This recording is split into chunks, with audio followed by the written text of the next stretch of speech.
Trendy হলটার নেক coat কলার এর cutting stitching দেখব। নমস্কার বন্ধুরা, আমি Sanchita's SS stitching tutorial YouTube চ্যানেলে আপনাকে স্বাগত। দেখুন, এখানে আমরা ব্যাক পার্টটা কাট করব। আমার ব্যাক পার্টটা এটা একটা গাউন স্টাইল ফ্রকও বলতে পারেন।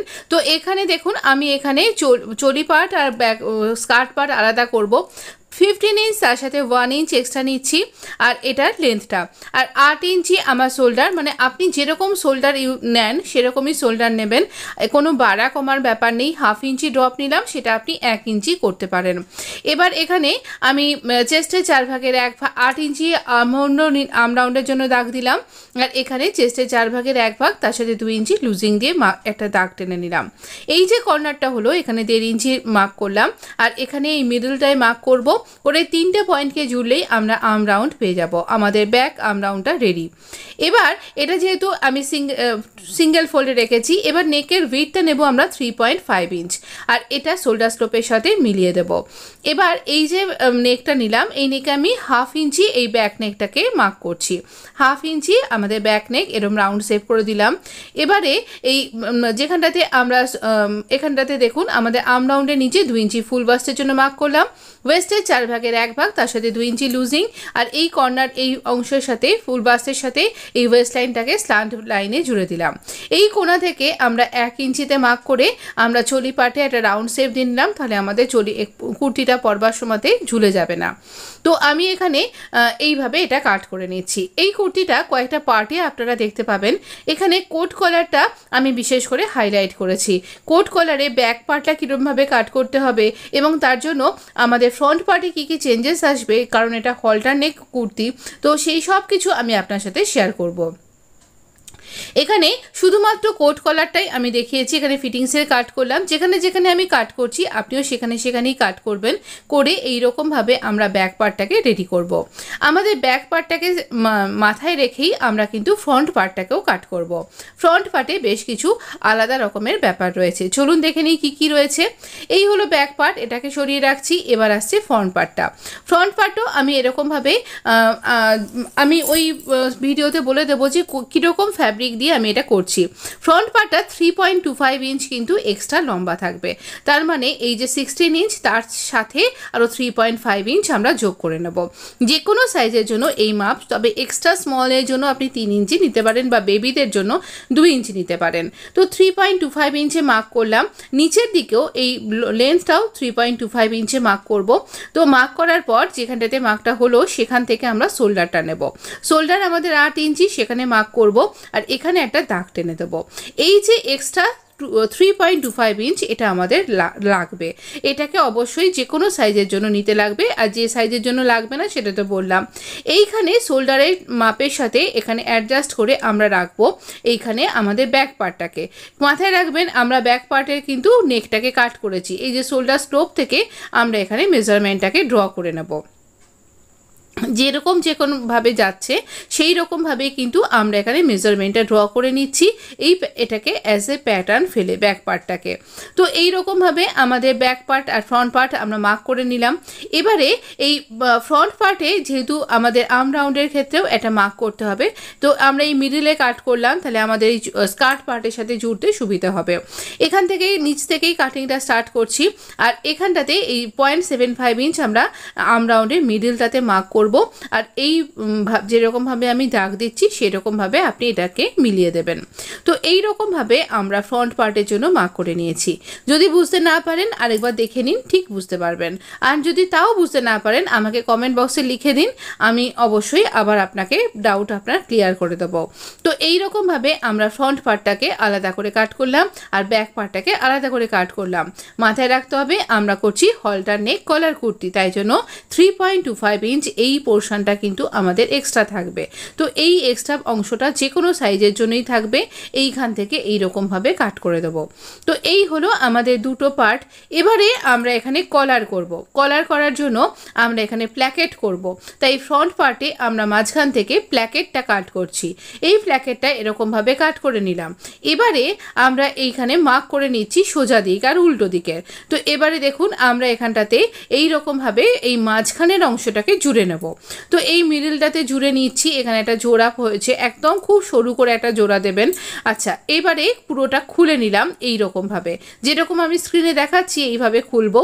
একটা 4 ইঞ্চি চওড়া ফ্যাব্রিক নিয়েছি, যতটা আমার এইটা জোড়া হয়ে যতখানি লেন্থ, সেই লেন্থটা যাতে কভার করে সেইভাবে ফ্যাব্রিকটাকে উল্টো দিকে রাখছি, রেখে এই রকমভাবে আমি মেজার এখানটাতে এইভাবে মার্ক করব। মিডলে একটা মার্ক করলাম, দেখুন এই যে যেখানটা সেলাই করেছি সেই মিডলটায় মার্ক করলাম, একদম টান টান করে রাখবো। এই মিডলটাকে মার্ক করে আমি এই দুটো দিকেই, মানে মিডলকে মার্ক করে একবার এদিক আর একবার এদিক, সামনে এবং পিছনে, এই দুটো পাশেই কিন্তু আমরা এখানে দুটো দাগ দেবো 6.5 ইঞ্চি করে। সেই দাগটাকে ভেতর দিকে বাড়িয়ে দেব 1.75 ইঞ্চ করে। তো এখানে আমি আবার এই হাফ ইঞ্চি করে দুদিকে মার্ক করে একটা তীর চিহ্নের মতন করে, অ্যারো চিহ্নের মতন করে দাগ দিয়ে দিচ্ছি। কেন দাগ দিয়ে দিচ্ছি? কারণ এখান দিয়ে আমরা স্টিচ করব। তো এই রকমভাবে আমরা কোট কলারের লিপ পার্টটাকে রেডি করছি। একটু মাথায় রেখে ভালো করে করুন, দেখুন আপনি ঠিকই বুঝতে পারবেন, আর ভীষণ সুন্দর, খুব ইজি প্রসেসে আপনি এটা তৈরি করতে পারবেন। এবার মেশিনে চলে এসেছি, দেখুন এখান থেকে স্টিচ করব। একদম একটা দিকের ধার থেকে স্টিচ করছি, আর যেখানটাতে আমরা এই তীরটা তৈরি করলাম এখানে এই অ্যারো বরাবর, যেরকমভাবে আমরা আমাদের প্লাজো প্যান্টের বটম কিংবা আমাদের স্লিভে যেরকমভাবে একটা স্লিট তৈরি করি ঠিক সেরকমভাবে করব। আমার না ফ্যাব্রিকটা খুব পাতলা হয়ে গেছে, আর মেশিনের টেনশন, এই মেশিনটা তো নতুন মেশিন, আমি ঠিক অভ্যস্ত হয়ে উঠিনি এটা টেনশনের সাথে, তো সেই জন্য টেনশনটা একটু ঠিক করা দরকার ছিল। পরেরগুলোতে আমি ঠিক করে নিয়েছি, তো আমি সেজন্য অ্যাডজাস্ট করতে পারিনি, তাই এরকম কুঁচকে যাচ্ছে। মেশিনের কোনো অসুবিধা না, আমি টেনশনটা অ্যাডজাস্ট করে নেওয়াতেই এটার আবার ঠিক হয়ে গেছে। তো এই রকমভাবে এই অ্যারোটাতে স্টিচ করলাম। আমি না পিন দিয়ে আটকে নিয়েছি যাতে সরে নড়ে না যায় অ্যারোর পয়েন্টটা। আবার দেখুন এই অংশটাতে স্টিচ করছি, করে এই একদম পয়েন্টের অংশটাতে ছুঁচকে লক করে আবার ঘুরিয়ে নিয়ে এইভাবে পুরোটা স্টিচ করলাম। একটা করে ভি পয়েন্ট এখানে স্টিচ করলাম বলতে পারেন। আবারও এইখান থেকে স্টিচিং লাইনটা পুরোটা কমপ্লিট করব। এই যে আমরা প্ল্যাকেটটাকে কমপ্লিট করছি, এটা কিন্তু এই অংশটা কিন্তু ভেরি ইম্পর্টেন্ট, এটা খুব ভালো করে স্টিচ করতে হবে। এবার এই যে তীর অংশটা, এই অংশটাতে আমরা যেমনভাবে ভি নেককে কাট করি ঠিক সেরকমভাবে ছোটো ছোটো করে কাট করব, ভি স্লিট বলতে পারেন আপনি। তো কাট করে নিয়ে এই ভেতর দুটো দিকেরই এরকমভাবে কাট করব, এক্সট্রা ফ্যাব্রিক কেটে বাদ দিয়ে দেব, আর আমরা এটাকে টার্ন করে নেব। টার্ন করে একটু আয়রন করে নেবেন, তাহলে পরে এটা খুব ভালোভাবে বসে যাবে। তো দেখুন আমি এখানে কোনো ক্যানভাস ইউজ করিনি, তো তাহলে অনেকটা মোটা হয়ে যায়, আপনি মনে হলেই অবশ্যই করতে পারেন। আঙুলের সাহায্যে এই ভি পয়েন্টগুলোকে ঠেলে বার করে দিচ্ছি, আর এটা সুন্দরভাবে বেরিয়ে আসে। যদি না বেরিয়ে আসে তাহলে আপনি একটুখানি এটা কোনো সুচালু কিছুর সাহায্যে এটাকে টেনে বার করে আনবেন। দেখুন এই রকমভাবে আমরা সোজা দিকটাতে মার্ক করেছিলাম, এক্সট্রা অংশ কাট করে নিলাম, আর এইভাবে আমরা এখানে টান টান করে রাখছি, এই রকমভাবে টান করে রাখছি। আর এই অংশটাকে এই রকমভাবে এটা কোট কলারের লিপ পার্টটা, আর যে অংশটা বাইরে এরকমভাবে টান করে বেরিয়ে আসে। তো এই রকমভাবে আপনি কিন্তু এখানে দুটো পোর্শনকে দুভাবেই এটাকে ইউজ করতে পারবেন। তো যাই হোক, আমি এখানে এইরকমভাবে এটাকে দেখাচ্ছি, দেখুন সোজা দিকে এরকমভাবে আমরা এটাকে ঘুরিয়ে দিচ্ছি, আর এইটা সোজা দিকে এটা বেরিয়ে আসছে। এই কলারে এই যে আলাদা ফ্যাব্রিকটা আমরা জয়েন্ট করলাম, এই জয়েন্টটা আপনি কিন্তু যদি মনে করেন এই আপনি বডি যে কালারের কুর্তিটা আপনার সেইটা দিয়েই করতে পারেন, সেক্ষেত্রে আপনাকে এই 2-4 ইঞ্চি এক্সট্রা রাখতে হবে, আমি যেমনভাবে জুড়েছি। এবার আমরা এই যে কিনারা বরাবর একটা টপ স্টিচ লাগিয়ে নেব, তাহলে পরে এই কলারটা ভীষণ সুন্দরভাবে বসে যাবে আর দেখতে অনবদ্য লাগবে। তবে এই কুর্তিটা এখনও অনেক কিছু বাকি আছে, আমি স্টেপ বাই স্টেপ আপনাকে ভিডিওর মাধ্যমে শেয়ার করে দেবো। এই সাথে কি করে ব্যাক পার্টটাকে জুড়তে হবে, এই অংশটা সেলাই করবার সময় ওই যে মেশিনটা বললাম একটু টান পড়ে গেছিলো, জুড়ে গেছিলো, তাই সিম রিপারের সাহায্যে আমি এখানটা খুলে নিলাম।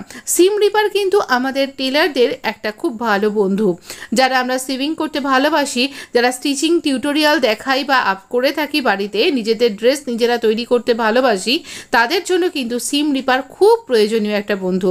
আগামী একটা ভিডিওতে আপনাকে তা শেয়ার করে দেবো। এটা কিভাবে ইউজ করলে আপনি ঠিক সুবিধাটা লাভ করতে পারবেন। ভিডিও ভালো লাগলে চ্যানেলটা সাবস্ক্রাইব করে নোটিফিকেশানটা অন করতে ভুলবেন না। তাহলে দেখে নেওয়া যাক আমাদের কুর্তিটা কলারটা কেমন বসলো।